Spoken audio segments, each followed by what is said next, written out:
ಇವತ್ತು ನಾವು ಹೈಪೋಸ್ಪೇಡಿಯಾಸ್ ಅಂತ ಒಂದು ಟಾಪಿಕ್ನ ಸೆಲೆಕ್ಟ್ ಮಾಡೋಣ.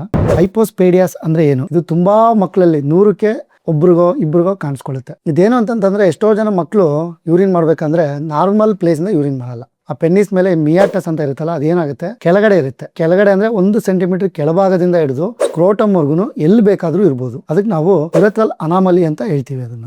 ಓಕೆನಾ? ಅದ್ರ ಜೊತೆಗೆ ಪೆನ್ನಿಸ್ ಕೂಡ ಚಿಕ್ಕ ಮಕ್ಕಳಿಗೆ ಬೆಂಡ್ ಆಗಿರುತ್ತೆ. ಅದನ್ನ ನೀವು ಮಕ್ಕಳಿಗೆ ಸ್ನಾನ ಮಾಡಬೇಕಾದ್ರೆ ಮತ್ತೆ ಬಟ್ಟೆ ಹಾಕ್ಬೇಕಾದ್ರೆ ಅದನ್ನು ನೀವು ಅಬ್ಸರ್ವ್ ಮಾಡಬೇಕಾಗುತ್ತೆ. ಮತ್ತೆ ಇದು ಹೆಚ್ಚಾಗಿ ಕಾಣಿಸ್ಕೊಳ್ಳೋದಂದ್ರೆ ಗಂಡು ಮಕ್ಕಳೆಲ್ಲ ಕಾಣಿಸ್ಕೊಳ್ಳೋದು. ಅದಕ್ಕೆ ನಾನು ಇದನ್ನ ಎಚ್ಚರಿಸ್ತಾ ಇರೋದು ನಿಮ್ಗೆ.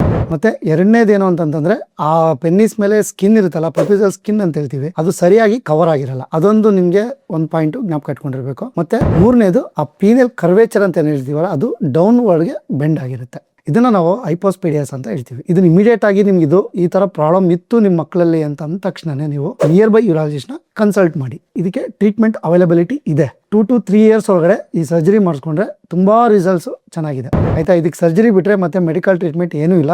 ಬಟ್ ಇದು ನೀವು ಯೂರಾಲಜಿಸ್ಟ್ನ ಕನ್ಸಲ್ಟ್ ಮಾಡಾದ್ಮೇಲೆ ಗೊತ್ತಾಗುತ್ತೆ ಸರ್ಜರಿ ಯಾವ ಟೈಮಲ್ಲಿ ಮಾಡಬೇಕು, ಯಾವ ಸ್ಟೇಜಲ್ಲಿ ಮಾಡಬೇಕು ಅನ್ನೋದನ್ನ ನಿಮಗೆ ಗೊತ್ತಾಗುತ್ತೆ. ಯಾಕೆ ಈ ಸರ್ಜರಿ ಮಾಡಿಸ್ಬೇಕು ಅಂತಂದರೆ, ಎಷ್ಟೊಂದು ಜನ ಟಿಪ್ಗಿಂತ ಸ್ವಲ್ಪ ಕೆಳಗಡೆ ಯುರೆಥ್ರಲ್ ಮಿಯಾಟಸ್ ಇರುತ್ತೆ, ಬಟ್ ಹೆಂಗೋ ಮ್ಯಾನೇಜ್ ಮಾಡ್ತಾ ಇರ್ತಾರೆ. ತುಂಬ ಸಿವಿಯರ್ ಆಗಿತ್ತು ಅಂತಂದರೆ ನಿಮಗೆ ಪ್ರಾಬ್ಲಮ್ ಏನು ಅಂದರೆ, ಫ್ಯೂಚರಲ್ಲಿ ಇವರಿಗೆ ಡಯಾಲಿಸಿಸ್ಗೆ ಬೇಗ ರೀಚ್ ಆಗ್ತಾರೆ 1, ಮತ್ತು ಕಿಡ್ನಿ ಇನ್ಫೆಕ್ಷನ್ಸು ಪದೇ ಪದೇ ಬರ್ತಾನೆ ಇರುತ್ತೆ 2, ಮತ್ತು ಮದುವೆ ಆದಮೇಲೆ ಸೆಕ್ಷುವಲ್ ಪ್ರಾಬ್ಲಮ್ ಶುರುವಾಗುತ್ತೆ. ಆಯಿತಾ? Thank you.